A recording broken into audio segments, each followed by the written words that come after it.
Thank you. I should probably quit while I'm ahead and sit down.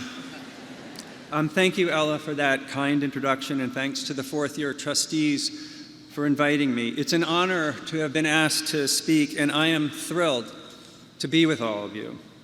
I'd like to congratulate the class of 2026 and all of your friends and family in the audience. It is a big deal to graduate from college. This is not a pretend milestone like third grade graduation. This is a genuine milestone, and you and your families should be justly proud.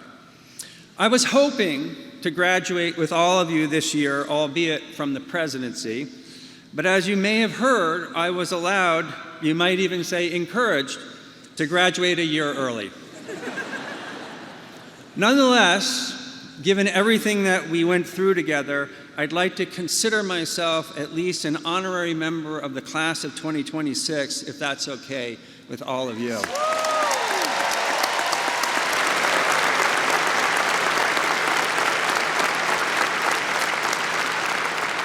In all seriousness, let me say this. I have missed you, and I am filled with joy and gratitude to see all of you here, more than I can fully convey in words, though I will give it a try at the end of my speech. For now, I'd like to begin by acknowledging a sad truth.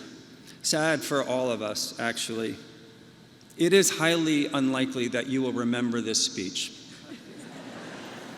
My only hope is that you might remember the main message, which is inspired by a speech by Winston Churchill that he gave during World War II while he was serving as Prime Minister of the United Kingdom. The speech came at a difficult phase of the war, and Churchill was trying to strengthen the resolve of his fellow Brits to stand firm and continue the fight. In that speech, Churchill memorably told his audience this: never give in. Never, never, never, never.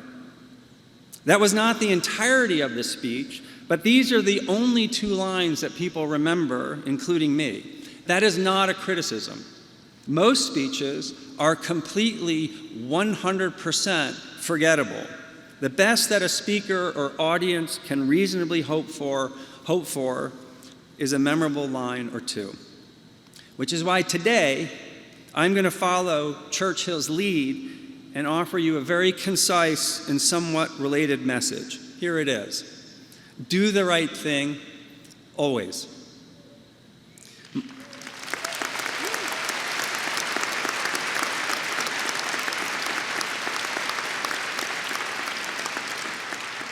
My hope is that this simple message will stick with you and help strengthen your resolve whenever you face the question, as you have before and will again, of whether to do the right thing.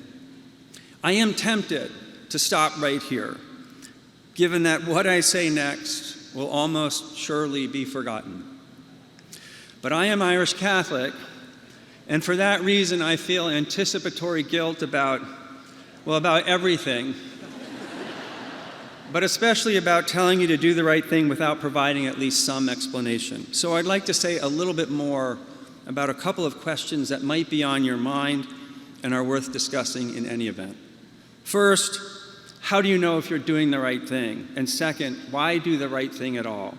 After addressing these two questions, we'll have some time for audience participation. We should wrap up well before midnight. So how do you know if you're doing the right thing? This is a deceptively difficult question. On the one hand, doing the right thing has a know-it-when-you-see-it quality, and I think we all have an intuitive understanding of what it means to do the right thing. You know you're doing the wrong thing, for example, if you think, my mother can never know about this.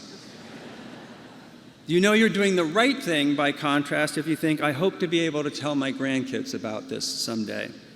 Beyond that, however, it gets a little complicated because there are a million ways to describe and define what it means to do the right thing. I know this because I have obsessive tendencies and am on sabbatical. So I have been down a lot of rabbit holes.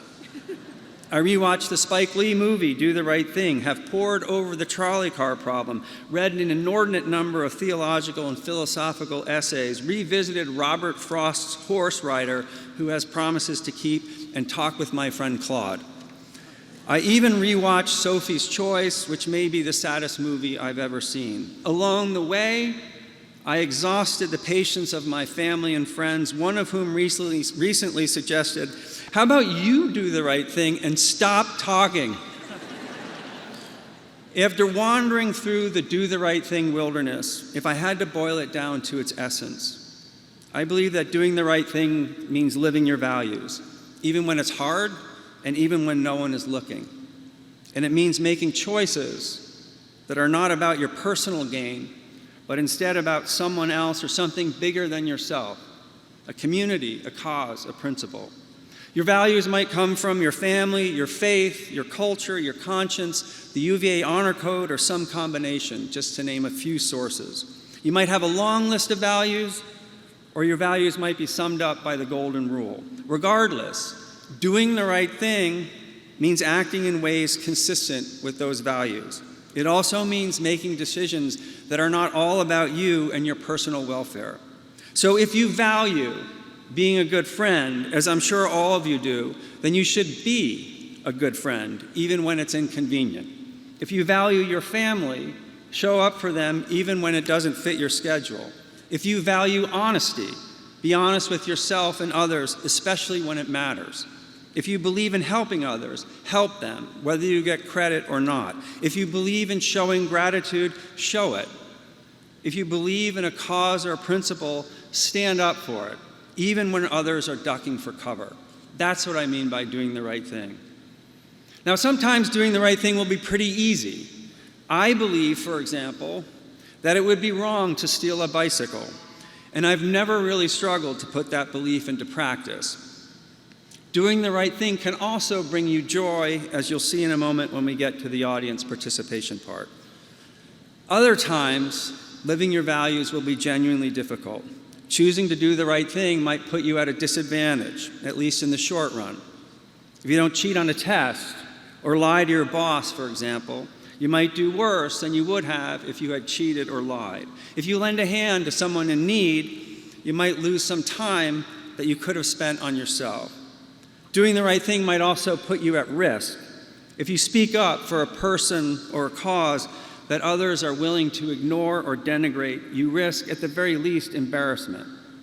If you refuse to compromise your principles or speak truth to power, you might risk losing a promotion or your job. There will also be times when it's impossible to tell what the right thing is, and the best you can do is make a decision for the right reasons. In my experience, these occasions, while real, are pretty rare. Most of the time, you'll know or be able to figure out the right path. The hard part will be summoning the will or courage to do what you know is right. This is why one sure sign that you're about to do the right thing, or you are at least thinking about it, is that you start to make excuses to avoid doing what you know in your gut or heart is right. Or you feel a tug at your sleeve that's telling you to pay attention to something that you're trying to ignore. Or your stomach starts to churn because you're about to take a risk and stand up for something or someone you believe in. It is in these exact moments that I hope you will remember the main message of this speech and choose to do the right thing. That you will hear a voice in your head that says, don't give in to the excuses. Pay attention to that tug at your sleeve, and know your stomach is churning not just because of that burrito, but because you're about to do the right thing. My dream is that 5 or 10 years from now, you will come back to a reunion, track me down and say, Jim, first off, you haven't aged a bit. Second, I want to tell you about the time I cursed you in this speech, and then I went on to do the right thing. Now, if always doing the right thing sounds daunting, let me offer you some reassurance. You don't have to be a martyr or a hero to do the right thing. It doesn't have to be dramatic or table stakes to count. Nor does it have to be the only thing you do. Life doesn't consist just of right things and wrong things, so if you're not doing the one, you're doing the other. Aside from right and wrong, there are also smart things to do, like showering and eating a good breakfast. And there are fun things to do, like showering, eating a good breakfast, and then streaking the lawn.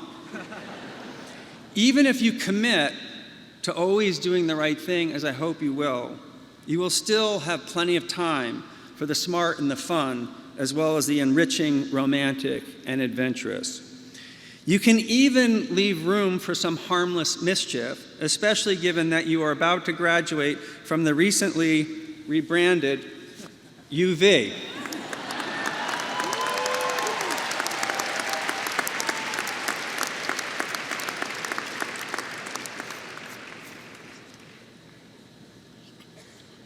And speaking of mischief, harmless mischief, I gather that if I were to go to the corner tomorrow morning at 7 a.m., I might see some of you there. You can rest assured, finally, that I'm not suggesting you always have to do the nice thing as opposed to the right thing. There's a difference between nice and right, even if the boundary is sometimes blurry. To give you a brief example, my mother was a big believer in reaching out to people when they were sick or otherwise struggling, which I admired. She also tried to enlist me to do the same, which I also admired but sometimes found perplexing. As she got older and had more time on her hands, looking for people who might be struggling became a sort of hobby.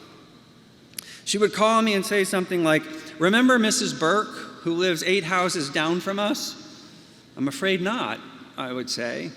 "Well," she would continue, "you delivered newspapers to her when you were 10. Anyway, her sister's cat died." Yeah, it was a tabby. Apparently they were very close.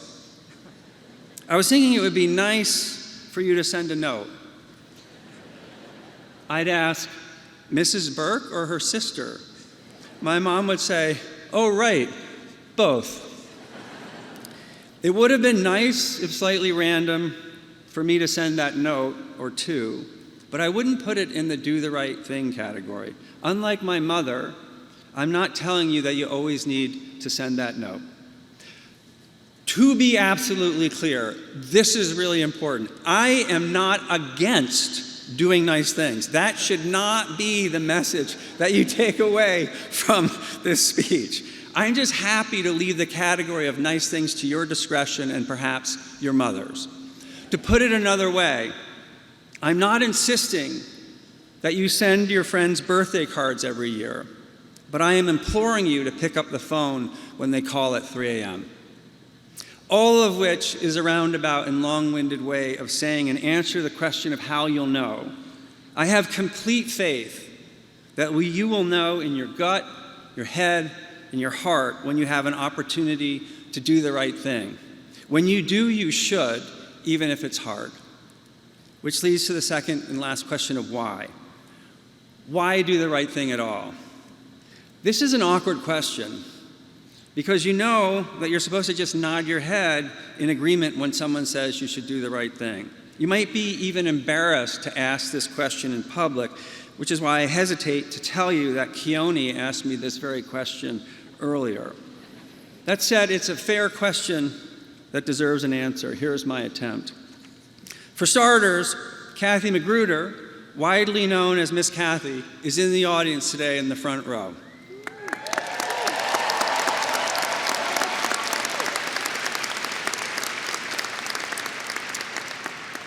Tony Bennett, the former men's basketball coach, couldn't be here today, but will be in the audience for final exercises tomorrow. That's worth a clap. I know for a fact that both Miss Kathy and Coach Bennett would want and expect you to do the right thing. And I don't know about you, but I would never want to disappoint either one of them. I'm not sure you need any other reason to do the right thing, but just in case, here's another one. If not you, who? Or if not whose, then who, if you know what I mean. You are prepared for and capable of doing the right thing, and as the saying goes, to whom much is given, much is expected. Your education has provided you with knowledge and skills that can contribute not just to your own success, but to the welfare of others. You've experienced self-governance and have lived in a community of trust bound by an honor code. So you should have a sound moral compass and know what it means to act with integrity. And you've been a student at a university that has aspired to be both great and good in the sincere hope that you would as well at UVA and beyond. To be sure, there are plenty of people quietly doing the right thing day in and day out, but when it comes to leaders, there's not a lot of competition in the do the right thing category. Whether in the public or private sector, too many leaders seem more concerned about themselves than about the welfare of those they should be serving. I say this because you will undoubtedly have opportunities to lead in ways large and small. My hope is that you feel both obliged and prepared, given your education here, to be a different kind of leader, one who leads with the courage and integrity to do the right thing time and again.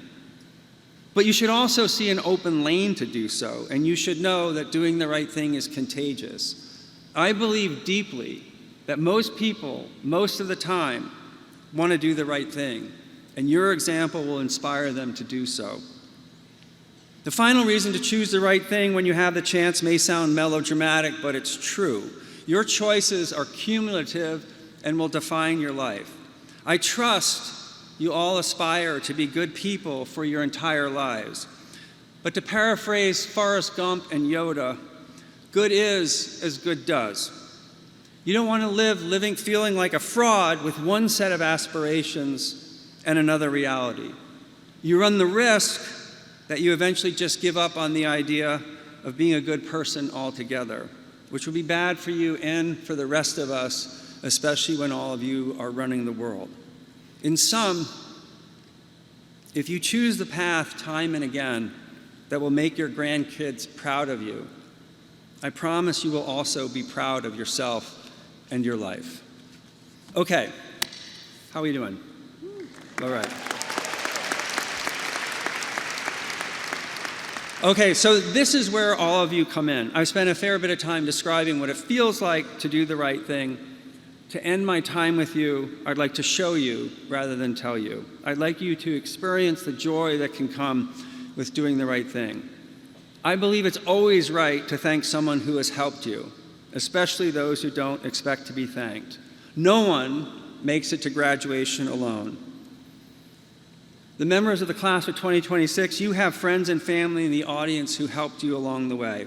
Please take a moment to thank them for helping you. If you can only stand, wave, and clap, that's fine, but if they're close, feel free to give them a hug, a fist bump, a high five, whatever. Go ahead and feel free to make noise.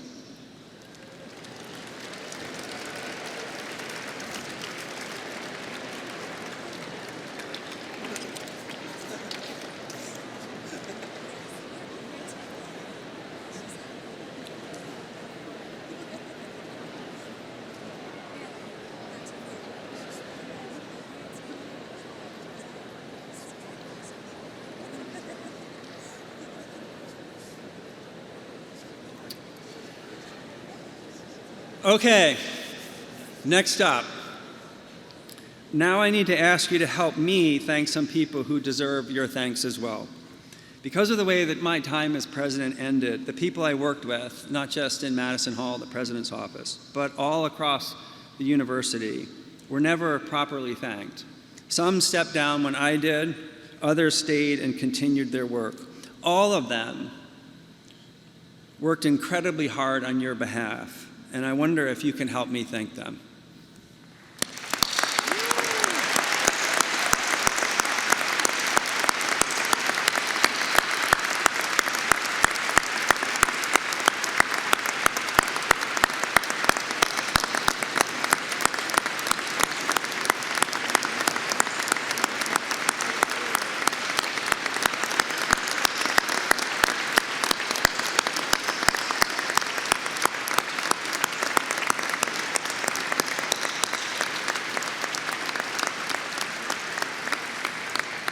Okay, you see what I mean, right? That feels good, doesn't it? Okay, one last person for us to thank who will not be thrilled about this, but it's the right thing to do. I am married to Katie Ryan.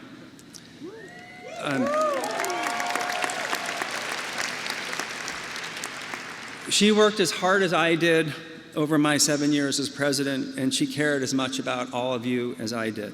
She was there when we opened the President's House in 2022, and she attended every single open house for the next 3 years. I have already thanked her, but I'm sure it would mean a lot if you could take a second to thank her as well.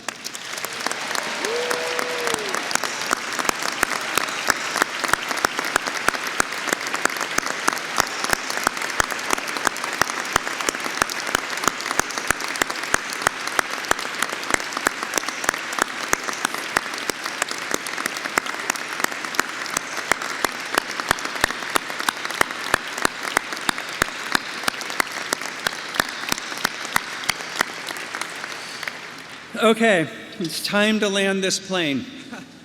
Let me end by doing the right thing and thanking all of you in the class of 2026. We met nearly 4 years ago in this very arena as you were just starting out, and I asked you to be curious, not judgmental. Since then, we have been through a lot together. Not all of it easy. In fact, some of what we experienced was as hard as it gets. We also shared a great deal of joy and laughter. It's sometimes hard to fathom how we still have the capacity for joy amidst sorrow, but I suppose that's just a part of the human condition. In any event, I'd like to thank you, first off, for making me laugh. Thank you as well for helping me grieve and showing me what it means to face tragedy with grace and compassion. Thank you for making me want to be a better person and a better leader. And thank you for telling me, when I needed to hear it, that you were counting on me to be a better person and a better leader. Thank you for dazzling me with your talents and your kindness. Thank you for sharing your stories, advising me, running with me, having lunch with me, and inviting me to your fraternity parties. I'm mostly kidding about that last part. Thank you, finally, for giving me hope. It's common for graduation speakers to say that they're counting on the next generation, namely yours, to meet the challenges and solve the problems created by the previous generation, namely mine. I think this is both unfair and unwise. It's unfair because why in the world should those of us from the generation that messed things up expect your generation to clean up our mess and to be excited about the chance? Don't get me wrong, I do hope that you take this on, but I can't in good conscience suggest that it's all on your shoulders now and hooray for you. It's also unwise, I believe, to pin your hopes on a generation that has not yet been tested or had a chance to prove themselves. Who knows whether your generation can be trusted to do the right thing? In my view, it's a little too early to tell. All of that said, if I can't yet trust your entire generation, I trust all of you. You give me hope because I've seen what you can do. In particular, I've seen you do the right thing over and again. You have supported each other in ways large and small through grand gestures and small kindnesses. You helped our community heal after the tragic shooting in 2022. You logged tens of thousands of hours volunteering through Madison House. You created a guide for students interested in public service. You improved the UVA Community Food Pantry, and you created the Cavalier Career Closet. You spoke out when you thought I was on the wrong path, and you spoke out when you thought the board was on the wrong path. You defended student self-governance. You advocated for UVA employees and for Charlottesville residents. You advocated for your fellow students. You found ways to celebrate and thank your colleagues, your professors and mentors, and UVA staff for helping you along the way. Many of you told me that you hope to leave UVA better than you found it. And guess what? Together, you have done exactly that. You have my deepest thanks. Thank you for doing the right thing over and again. Keep doing just that, always. Thank you.